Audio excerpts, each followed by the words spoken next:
time. The morning works look fine. You know the jockeys, brothers are a friend of mine. And just a minute, boys. Hello, racing fans, and welcome back to another edition of Handicapper's Corner, brought to you by the Derby Bar and Grill. I'm Mike Heads, along with Drew Forster. We're going to go through the Saturday, July the 5th races at Hastings. We'd have 7 races on tap. We have a Saturday and Sunday, 7 races both days. Yep, they wrapped up entries this morning for Sunday. As a taper, we just got the forms and did our picks quickly and got through those. But before we get to Saturday, we're going to go back to a great day of races. Yeah, we had 4 stakes on Canada Day. Yeah. The holiday Canada Day racing. Now, the first one we're going to look at, we're going to do the 3-year-olds today. We'll do the older horses for the Sunday broadcast. First race is the 3-year-olds, the Chris Loseth. Going Coffee Grinder. Breaks well. He's out there on the lead, but Richter Red wants it on the outside, and so Richard Hamill graciously gives up the lead here pretty quickly. The fractions were very reasonable in this race too, right? 24, where do they go? 24 and 1 for the first quarter, and just basically 48 for the second, 47.99. So we'll call that 48 for the second half. Things quicken here because off the top, everybody comes off the rail, go, and Distillery's out 3 wide from its number 2 post in no man's land, and Coffee Grinder in kind of a tough spot there, a little concerned. He does kind of get jammed a little bit, And of course the trailer is Remember to Breathe, who didn't break as well and chose to take him I was disappointed with. I really liked Remember to Breathe. I thought that he was going to be a bigger factor in this race than he winded up being. But yeah, you can see Richard's in a little tight here on Coffee Grinder. But a veteran rider and a top rider here just waits. He knows he has a lot of horse. Coffee Grinder, the absolute favorite here, and proved why. As you'll see, Richard starts asking him a little bit here. Remember to Breathe comes up on the outside of Distillery there. Once he got off the rail here, it was over. He just got out. Stablemate kind of let him out. Distillery, both out of the Craig McPherson barn. And here he comes. He just swamps them. And I was impressed with Off the Top. This horse ran a good race. This horse stuck in good. Yeah. The blinkers added has been a great move for Robbie Anderson, and this horse ran a big race. But this horse wasn't giving up Off the Top. He ran a sneaky good second place. I know Coffee Grinder was much the best, but this horse ran a good race. And Coffee Grinder stamping himself for sure. 143 and change. Yep, 43 Very impressive performance. Congratulations to Butch and Renata Gortzen. They got another good one. The breeders of Coffee Grinder. Of course, the dam, Just Pinner, is a half-sister to Crazy Coffee, who they won the Derby with back in 2008. Right. And so, hopefully it all comes home to roost again for the Gertzens. He stamps himself right now as your favorite. What a beautiful, and he's a big lanky colt. He looks the part. He, if everything goes well, he's definitely going to be in the starting gate on BC. He's your horse to beat right now. Yeah, but Off the Top ran well for the Linwood Stables and Robbie Anderson, a good runner-up effort. But Butch Gordson and Butch and Renata and Craig McPherson and Richard Hamill stole the show. Yep. Okay, the 3-year-old fillies now. Here they are going a mile and a 16th. The favorite was Ole's Miss and the Supernatural Stakes, the first distance test. Of course, Ole's Miss had won the first 2. 3 and 7 are what you're going to want to watch here. I want to watch them all. Here we go. Here's the 5. Dossalina going to the front. And Architecture, good spot in second. Really, of course, the fantasy winner last year, Architecture, I thought would run a little better today. But Arabella's Muse is stuck out 3 deep. And Ole's Miss I think has 1 beat right now. Oh, we have a little hiccup there. We get stuck. I got a little... technical difficulties. No, it's just we're going to get it going. Internet here. There we go. Oh, it was all piled up. But here comes Champagne Gal. Champagne Gal made an early run, and Arabella's Muse. They both kind of gobbled up Dossalina, who was probably trying to go too slow. Yeah, 24. I mean, flat, trying to get a 49 or something. You're just not going to get that. So I think that was a little bit of a. And now the horse is in trouble. But they went on with it. Champagne Gal and Arabella's Muse. Ole's Miss still last. Yeah, I really got a lot to do. I loved Ole's Miss on this day. She was like my best bet of the day. I thought that she would really. Here she comes splitting horses in the back of the pack. I thought she'd relish the distance. And Arabella's Muse, I was really concerned about the distance, but their family goes long. Yeah, I know, but the way that she was kind of rank and that she'd been having trouble with Rainer. That's all she needed was to go a little slower on the turns, not 21. Yeah, exactly. But yeah, big effort by Arabella's Muse. Of course, congratulations to Leif Nordal. Here you see Ole's Miss makes a big good run here. Making a run at her. I mean, she's got to run. She's got to have something left, and Frank does have something. She comes out a little bit, so she goes to the inside. Yeah. Good finish. I mean, these are your two fillies, right? Yeah.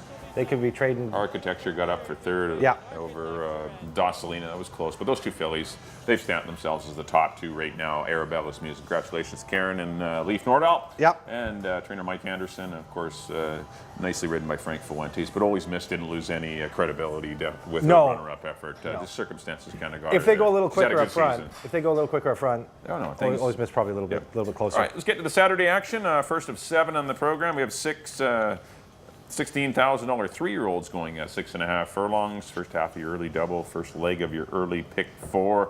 I went to the 3 and all that it means. I don't have a strong. I don't like going against this barn. They like to aggressively spot their horses. You're not going to get much of a mutual.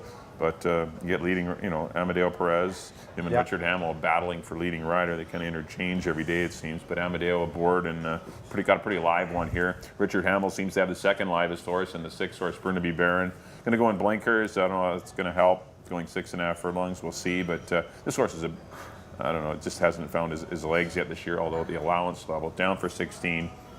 Perhaps pretty, far more alive. And I put the 1-horse Admiral Morgan in for 3rd. But I think the 3 and 6 are the best. It kind of drops off back to Admiral Morgan, hailed it to Jack, Chester's Gold, and Cowie Creek for me. But 3 and 6 or 6 and 3, they were interchangeable to me. But I went 3, 6, and 1 just because he has a little more speed. I think, and all that means is going to be tough to catch.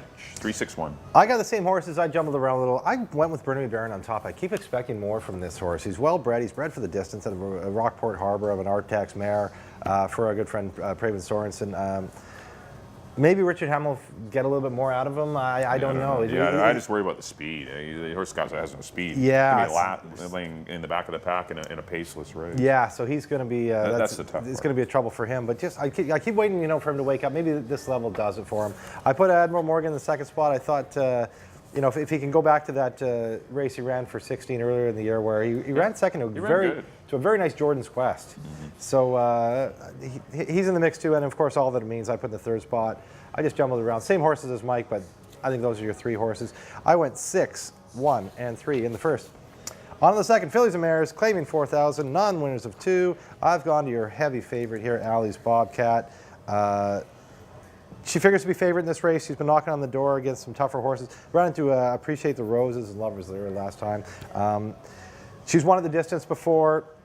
Trader Charlie Milley having a very good year. Richard Hamill, of course, tied for leading rider right now, I believe, with Amadeo Perez. 2nd spot, I went with a Moonbeam on a Stone of the Nancy Betts barn.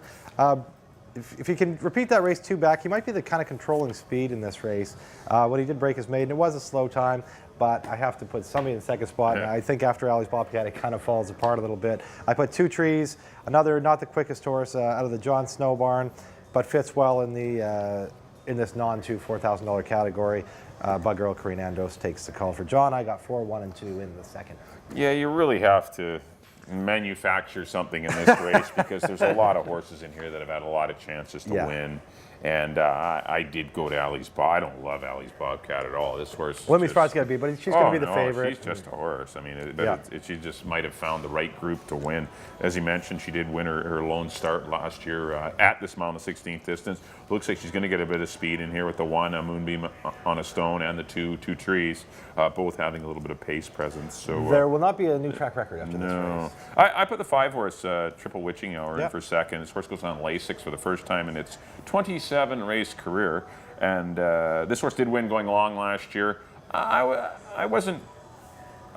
kind of liked the run last time. It was only his 2nd start of the season. Got in some trouble at the quarter pole, and wasn't beaten all that far by Allie's Bobcat. So with the addition of Lasix, a cleaner trip, perhaps this one can turn the tables on Allie's Bobcat. So I put Triple Witching Hour in for 2nd, and I put the 2-horse 2 Trees, who looks to be the likely speed of the race, but might get some pace presence from the 1-horse. So I think that will dictate how big a piece of the purse the 2 gets is how hard the 1 pushes her. Yeah. So I put 2 Trees in. I had to put someone for 3rd. But I do like the 4 and 5. 4, 5, 2 for me in the Saturday 2nd. On to the 3rd race. $8,000 claimers going a mile on the 16th. Ended up on the 3-horse Super Steve. He's a cool horse that runs big races at a distance of ground. He's had his 2 sprint preps, and I like him with Amadeo back in the tack. He was aboard for all the good performances last fall and in summer.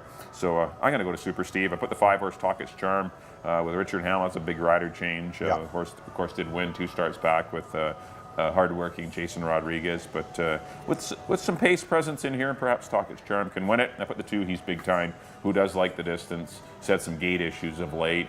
Actually was scratched. I believe it was his first prior to his last start, but he was scratched at the gate, just being a little naughty in there. But he's a horse that's better going long, so I look for him to improve. I went 3, 5, and 2, but I like Super Steve. I agree. Super Steve, I got Super Steve on top. He's a horse to beat in here. The barn's going very well. Tracy McNeil, of course, taking over for departed Melanie Walters. 7 starts for the Ken Walters barn. 2 wins, 2 seconds, and a third. These horses are running good. Actually, there was another win. The horse got taken down. I put Talkage Charm in the second spot. As you mentioned, it is an upgraded rider change. This horse is a handy little horse. He won for 8, went up to that $16,000 level where he ran into a very hot, honestly, Ossifer and roughly Joe Gamby. He's not facing those kind of horses today. He fits well in here as well. I got him in the second spot, same as Mike. I put What a Sense of Humor, recently claimed by Teddy Hurt. It was his first start of the year last time for trainer Pat Jarvis. He probably needed the out. I liked him that day. We both picked him that day. Hockley, out of the Ken Walters barn, funny enough, was the horse that beat him that day. But now he comes back at 8,000 for a new trainer. He's got the start. Maybe he'll move forward a little bit, get some weight off of the Bug Girl. I got 3, 5, and 4 in the third. Taking advantage of the new claiming rules, too. Yeah, that you can make a lateral move if the horse didn't win. Yep. You got to jump if they win. Yeah. On to the fourth, 3-year-olds and up, maiden special weight. Nice little race here. I've gone to another one. I don't know if this is the final morning line, but this horse will not be 6-1. Son of Tiago. Just got beat. I just noticed that. I didn't even look at it. Yeah, that's a little. That's off. Rank. Yeah. Okay. If you can get him at 6-1 right now, put your money down because he will not be 6-1. Got beat by a very good slice of red last time. This horse is already twice he's been stakes placed. He's only run 3 starts in his life, 2 seconds and a third. He is absolutely your horse to beat. Hot Amadeo Perez takes over for Bug Girl Corinne Andros. This is the horse. I think the 1's wrong. It should be a 5. So it's just going to be 6-5. Yeah, exactly. Yeah, exactly. Second spot I put out of the Dino Connolly barn, Goliath. Good race last time for 25. Maybe that'll wake him up a little bit. I know Dino's always been pretty high on this horse. They've always felt that there was more there. And last time was the first time he really showed it, so maybe he's moving in the right direction. And third spot I put Renegade Cowboy, a horse had a third last year. Comes out of the hot Rob Gilker barn. Rob's having a very good meet. Only 9 starts, but 4 of those were winners. Hamill takes a call. I really like Son of Tiago. Goliath I like too, and this is kind of who I landed on for third. Renegade Cowboy in the third spot. 4, 5, and 7 for me. Yeah, I have the same 3. Son of Tiago is miles the best in here. This horse will likely win. The 5-horse Goliath looks like the second best on paper. The blinkers certainly seem to help, but it was easier company. Yeah, he's back up for maiden allowance. This is not a tough maiden. But he kind of woke up too, I think. This is not a tough maiden allowance. No. And I put the 7 Renegade Cowboy. Makes his first start of the year. Good works, good connections. But Son of Tiago's your horse. As 7 Colts and Gelding's going to battle in here, and 1 filly. The 3-horse Eldorado Gold is a filly taking on the boys. But 4, 5, 7 in the fourth. On to the 5th race. Some $4,000 claimers going 6.5 furlongs. I ended up on the 5, Max Cooper. I think there's quite a bit of speed in the race. This horse was claimed out of its last start, makes a lateral move back for 4, and just had a wide out run against quick pace. I kind of made an early run last time and flattened out, but I think this horse returning to a sprint, the cutback's going to really help, I think, Max Cooper. So I like him to win it. I put the 1, Storm and Proud Papa. Rider changed Amadeo Perez. I'll give this horse another shot. And I put the 2, Bridge Jumper, who comes in off a couple good performances with Alex Bisono. Nice win last time at the non-2 level, non-3 level, takes the logical step to the non-4, and could be live in here. I went 5, 1, and 2. I kind of like Max Cooper. I got the same horses. I put Storm and Proud Papa on top. I've picked him pretty much every time he's ran this year. I'm not changing. I like the rider upgrade. Corinne Andros doing a very good job as a Bug Girl. But Amadeo Perez is on fire and riding very well, and I think he'll get just that little bit more out of Storm and Proud Papa, and he'll get his picture taken. Put Bridge Jumper, as you mentioned, the second spot, took a He was cut out to be a much nicer horse. He's down at this bottom level, but he can jump up and win one of these as he did last time. And then on 3 level, I got him in the second spot. And Max Cooper, your top pick out of the Craig McPherson barn. Craig does very well with recently claimed horses. Craig does pretty good with all horses right now, batting at 42%. And him and Richard Hamill on fire together as well. So you got to respect those connections. 1, 2, and 5 for me in the 5th race. Same horses, Mike, just different order. On the 6 Fillies and Mares allowance race, they finally get to stretch out to a mile and a 16th. And with that stretch out, I've landed on number 3, Super Divine for the Dave Forster barn. I will update everybody and let you know that my father, Dave Forster, is rebounding very well from his heart attack. I was actually saw him at the track this morning. He looks good. Trying to keep him calm is the big trick. But I believe this filly really wants to go long. She's from a strong family with a lot of distance winners. And I know Amadeo Perez had told me before, when they go long, watch out. He thinks that it will really help her. So I got her on top. Lockett, another one that figures to be in the mix here. Out of the Frank Barrowby barn, she's been knocking on the door. Just got beat by Willamette, 2 back in a very good run. She's going to like the distance too. You know, this is a mare that runs second in the Oaks. You know, she wants some distance too. That's going to put her in the mix. And Pretty Reckless. One, I'm not sure about the distance. Mike Anderson does a top-notch job though, and I don't think it's going to be too big a problem for her to stretch out. And she's probably going to be your controlling speed, so she's going to try and steal it under Richard Hamill. 3, 1, and 4 for me. Yeah, those are the same. Those are the 3 horses. Yeah. I went Super Divine as well. I'm not in love with the horse, but I mean, I guess, you know, I'm a little worried that the horse might be last in this race with no speed in it. But I think she is the best filly, and I think she will improve going long. The 4, Pretty Reckless, is I think pretty dangerous, just because she, as you mentioned, could be the controlling speed. We'll see if she can go long, and Lockett can go long. This horse, as you mentioned, ran good races. 2nd in the Oaks, it was 4th in the Ballerina. She's a legitimate horse. And, only got beat a length and 3/4. This is a pretty nice spot for Lockett. And, I wouldn't be surprised to see her win it easy. I went 3, 4, and 1. On to the 7th and final, maiden 5 granders, fillies and mares here, going 6.5 furlongs. Ended up on the 6, 4 times lucky. Going to go without the blinkers today. A little bit of a rest. Has some good works and a big drop in class. And I think probably the drop in class will do her the most good, and Richard Hamill will once again jump in the tack for Ken Johnson. Our good friend Ken Johnson. Yes, a good friend of the Derby. This filly is a full sister to filly that won the other Quatre Cat. It's a barrage out of 4 girls. So a nice 2-year-old filly is Sylvia Gregory's. This one's very, a half, very but this impressive one race on Tuesday. We won't show the replay of that. But a very impressive race from a young horse. I put the 11R Silver Rocket in for 2nd. This horse took some money in its debut. Dwelt and was pulled up. Has had to obviously go to back to the starting gate. And Alex Pissono will ride a couple of good works, and I trust that Pedro will have this one better prepared this time, and not a tough spot. So if this horse can run a bit, which I think it was bet, and I think this horse has got a shot. I put the 3-horse Macho Woman for Tracy McCarthy. This horse ran a good 2nd last time and looked to be 3rd best to me. I went 6, 11, and 3. I agree on the 6, taking the big drop, as you mentioned. The Mike Anderson barn and Richard Hamill, they've always been dynamite together for years. Mike's stats are good. Taking the blinkers off too. It's not an overly tough maiden 5. No, it's a big class change, 25 to 5. So that's your horse. 4 times lucky. I'll take my chances on that one. In the 2nd spot, I put Macho Woman that you mentioned. Another barn that I'm very fond of. I pick a lot of these horses out of the Tracy McCarthy barn. They do a top-notch job. Tracy's having a very good year. Too bad, 20% right now. 5 for 25. Connections are good. Works are good. Macho Woman is a horse that could maybe upset 4 times lucky in here. And in the 3rd spot, I put Jag Time 2. Now, the Nancy Betts barn, a horse that's a bit of a bridesmaid at this level, just keeps kind of knocking out the 3rds and 4s, which is probably not a terrible thing to do. She's all yours. Yeah.